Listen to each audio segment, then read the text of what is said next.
اب انسان کا پیٹ بھرے گا.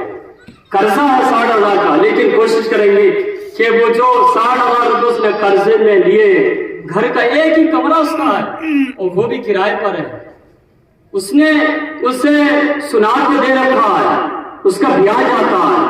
اور اگر آپ لوگ مدد کرنا چاہتے ہیں, میرے خاتے میں نہیں, میں ڈائریکٹ آپ کو بات کراؤں گا, آپ دے سکتے ہیں. ایسے لوگوں کی مدد کریں, ایسے لوگوں کی مدد کریں.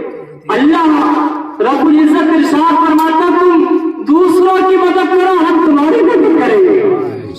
اور سرکار کا حدیث سے پاک ہے, سرکار فرماتے ہیں کہ جب کوئی شخص کسی یتیم بچے کے سر پر ہاتھ رکھتا ہے تو جتنا ہاتھ میں بال آتے ہیں اللہ پاک اربان کے بدلے میں نیکیاں عطا فرماتا ہے. نیکیاں. اب تو یہ بیماری چل پڑی ہے کہ ہمارے سروں سے بال اڑ رہے ہیں, لیکن جن کے سروں پر بال ہیں اندازہ لگائی گنتی نہیں ہوتی, بالوں گنتی تو نہیں ہو سکتی. اب سرکار فرماتے کہ جب تمہارا مردہ دنیا سے چلا جاتا تو وہ ایک ڈوبنے والے کی مانند ہوتا. سرکار نے ایک تشبیہ دی, سرکار نے سمجھانے کے لیے کہا کہ ڈوبنے والے کی طرح ہوتا.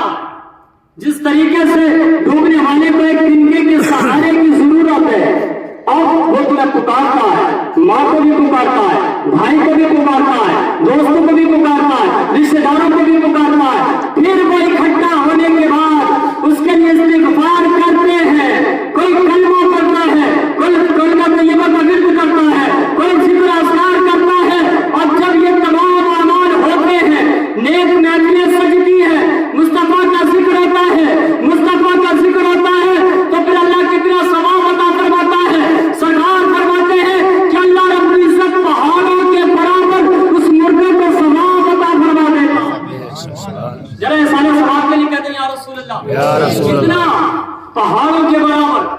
اور یہ مردہ, یہ انسان اللہ کی بارگاہ میں عرض کرتا, مولا یہ کہاں سے آ گیا, میرے تو اعمال کا رجسٹر بند ہو گیا, اب میں نہ نماز پڑھ سکتا ہوں, نہ روزہ رکھ سکتا ہوں, نہ زکات دے سکتا ہوں, اور نہ کچھ نہیں کر سکتا. مولا یہ کہاں سے مل رہا, اتنا ثواب یہ کہاں سے عطا کیا جا رہا ہے. تو میرا رب ارشاد فرماتا ہے کہ تو نے دنیا کے اندر اپنا بھائی چھوڑا, رشتے دار چھوڑے, دوست چھوڑے, ان لوگوں نے تیرے لیے احسان ثواب کر دیا ہے, اور ہم نے ثواب کے بدلے میں تجھے پہاڑوں برابر ثواب عطا فرمایا. آج ہمیں آخرت کی فکر نہیں, آج ہم اپنا محاسبہ کر کے دیکھیں, آج ہم اپنے بارے میں غور و فکر کر کے دیکھیں. امام رومی لکھتے ہیں, آخری بات, امام رومی جزیرے کے پاس میں, عرب کے اندر ایک جزیرہ تھا, اور اس کے پاس میں ایک قبیلہ بسا ہوا تھا, اور اس قبیلے کا یہ کام تھا کہ جب سال کا آخری دن آتا تو جو بھی صبح کے وقت اس جزیرے سے گزرتا, کوئی بھی انسان ہو, کوئی بھی, چاہے مالدار ہو, غریب ہو, فقیر ہو, کیسا بھی شخص ہو, وہ اس کے گلے میں ہار ڈالتے اور اپنی بستی کا بادشاہ بنا لیتے, بادشاہ بن جاتا, اور اس سے کہتے کہ ہم تجھے 1 سال تک اپنا بادشاہ بنائیں گے, اور اس کے بعد ہم تجھے کھلا جنگل میں ڈال دیں گے. اور اس جنگل کے اندر شیر ہے, چیتا ہے, بچھو ہے, سانپ ہے, یہ جنگلات بڑا ڈراونا. اور ان لوگوں نے کہا تیری ایک نہیں سنیں گے, تیرا ہاتھ پکڑ کر اس جنگل میں تجھے ڈال دیا جائے گا. اب جسے بھی وہ کرسی کی لذت ملتی, وہ ذائقے ملتی, وہ جب اس تخت پر بیٹھتا, حکومت ملتی, تو وہ بھول جاتا کہ آخری انجام میرا کیا ہونے والا ہے. وہ یہ سوچتا کہ جو ہوگا دیکھا جائے گا. اس نے یہ فکر نہیں کی کہ میرا انجام پھر بھی آخر موت ہے. نہ تو میری زندگی کا پتہ, نہ آپ کو آپ کی زندگی کا پتہ. میں یہاں بیٹھا ہوں, میں اگلا قدم رکھوں گا یا نہیں رکھوں گا, میرے پاس اس کی کوئی گارنٹی نہیں ہے, کوئی سرٹیفکیٹ نہیں ہے, کوئی پروف نہیں ہے میرے پاس, نہ آپ کے پاس. یہ موت ہے. یہ سلسلہ چلتا رہا, سلسلہ یہ چلتا رہا. لوگوں کا رواج, رسم و رواج تھے, ان کا یہ کام تھا, ان کا یہ معمول تھا, ان کا یہ مشن تھا کہ جو بھی بنے گا بادشاہ ایک دن سال کے ختم ہونے سے پہلے سے جنگل میں ڈال دیا جائے گا. اب ایک عقل مند وہاں سے گزرتا, وہ کہا نا کسی نے کہ ایک باندھی تھی, وہ روزانہ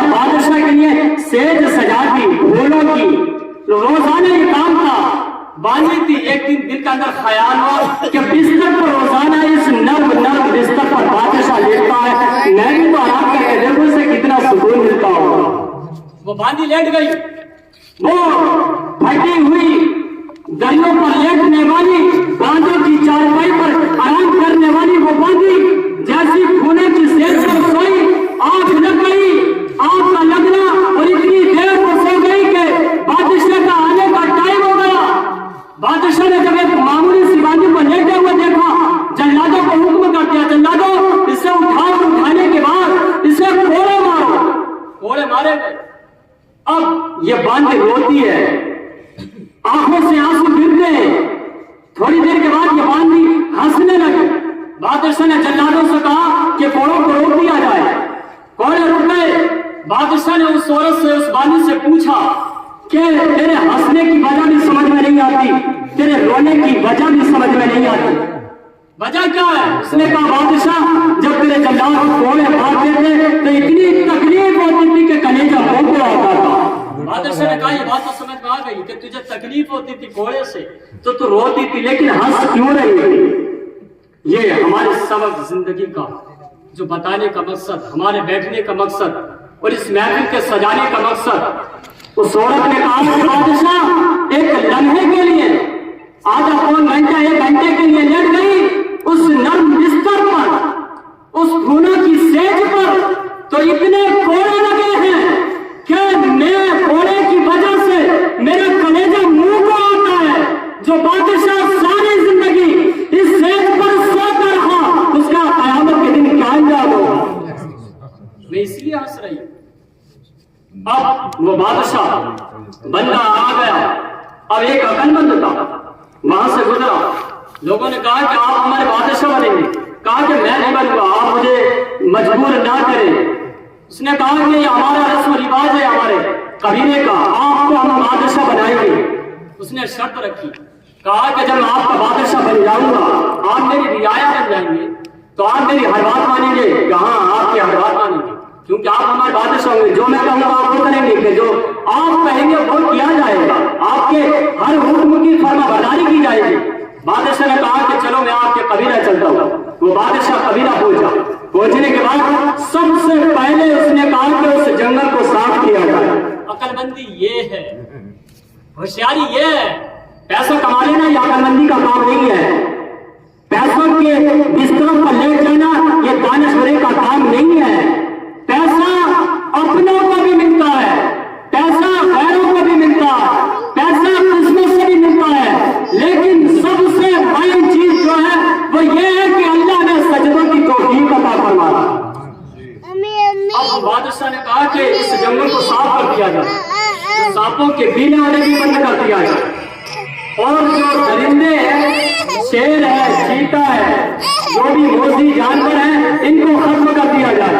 آپ لوگوں کے ساتھ اگر نہیں آ رہی تو بات ختم کر دی جائے۔ ایک بار سارے سماج کے لیے کہتے یا رسول اللہ، ہم لوگ یہاں پر 10 منٹ نہیں دے سکتے، ابھی ناچ گانا ہو جائے نا تو پلک بھی نہیں لگے گی۔ نہ میں اور کہیں اس بات کرو، تو اس میں برے ماننے والی بات تو اس میں برے ماننے والی تو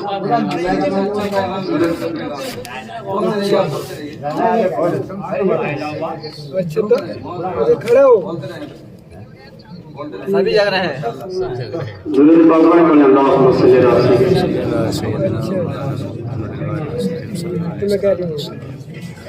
کام سے رہتا جو بوجھ نہ ہو، بوجھ سے بھی کام ہو، بوجھ والا کام صحیح نہیں ہے، اگر بوجھ بننا ہو تو میں ختم کر دوں، کوئی بات نہیں،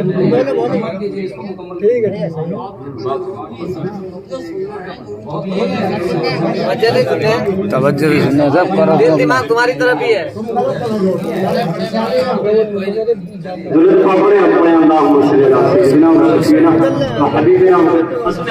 جب سبحان اللہ کہتے ہیں نا تو پڑھنے والے کا حوصلہ افزائی ہو جاتا ہے، ایسا لگتا ہے کہ ہمارے لوگ سن رہے ہیں، بچے وہ کانا کہ ایک عالم صاحب تقریر کر رہے تھے اور سب نے صبح بارے بڑے اچھی حضرت نے تقریر کی، کہا کہ کیا کہہ رہے ہیں کہ یہ سمجھ میں نہیں آیا کیا کہہ رہے ہیں۔ میں تو چائے پینے میں رہ گیا نا پانی پینے تو ایسا نہیں ڈالنا ہونا چاہیے نا. ہم بیٹھے تو ہمارے میں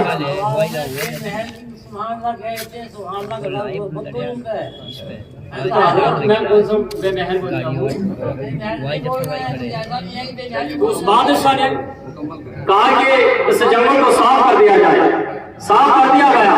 چیتا وغیرہ جو جانور تھے ان کو ختم کر دیا گیا. بادشاہ نے کہا کہ وہاں پر ایک خوبصورت محل بنایا جائے. اب وہ جنگل وہ یہ بتانا چاہ رہا کہ عقل مند وہ ہے کہ جو اپنے آگے کے بارے میں سوچے. ہوشیار وہ ہے کہ جو اپنے آخری منزل کے بارے میں سوچے. اس بادشاہ کو پتا تھا کہ میری جو منزل بیٹھے گی وہ یہ جنگل بیٹھے گا. یہ لوگ مجھے اس جنگل میں چھوڑ دیں گے, میں یہاں پر آ جاؤں گا. اس نے وحی کی تیاری شروع کر دی. جب سارے کام ہو گئے, جب سال کا آخری دن آیا اور لوگوں نے اس کا ہاتھ پکڑ کر زبردستی لے جانے لگے. اس بادشاہ نے کہا کہ آپ ہاتھ نہ پکڑے میرا, زبردستی لے کر نہ جائیں. مجھے زبردستی کھینچ کر لے کر جائے, میں آپ کے ساتھ خوشی خوشی چلتا ہوں. اور لوگ آئے, انہوں نے تیاری نہیں کی, میں نے اپنے محل کی تیاری کر چکا ہوں, میں اپنی منزل کی تیاری کر چکا ہوں. اب اس رعایا نے کہا کہ اتنے لوگ آئے اور چلے گئے, ہم نے جنگلوں میں چھوڑ دیا. انہوں نے اس جنگل کے بارے میں کبھی نہیں سوچا. آپ نے کیسے سوچ لیا؟ آپ کے ذہن کے اندر یہ بات کیسے بیٹھ گئی؟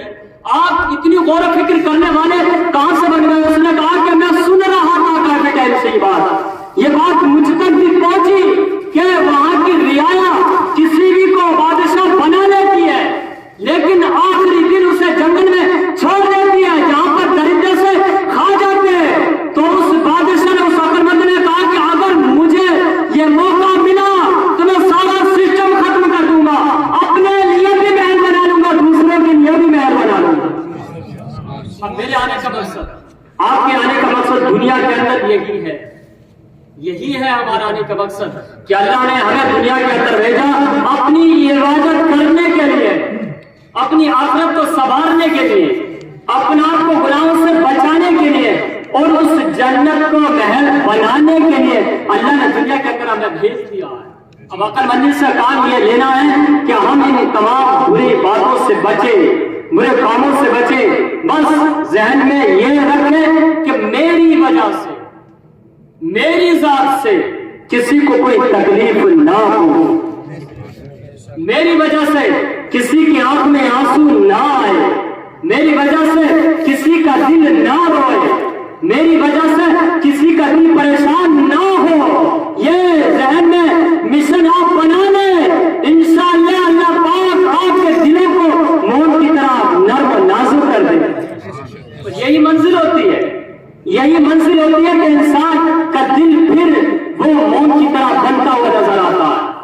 مومن کی پہچان میں سرکار دوارا صلی اللہ علیہ وسلم کے غلاموں ہمارے اسلاف نے لکھ دی ہے. مومن کی پہچان بزرگان دین لکھتے ہیں کہ زمین پر رینگنے والی چیٹی اگر مر جائے اور اس مومن کے ہاتھ یا پیر سے مر جائے تو اس کے مرنے کی وجہ سے بھی اس مومن کو تکلیف ہوتی ہے. کتنی چھوٹی سی بات, چھوٹی تو نظر بھی نہیں آتی, زمین پر چلتی ہے, لیکن مومن کا دل اس کے مرنے کی وجہ سے. اللہ پاک ہمیں عمل کی توفیق عطا فرمائے. میرے بولنے میں آپ لوگوں کے سننے میں جو بھی غلطی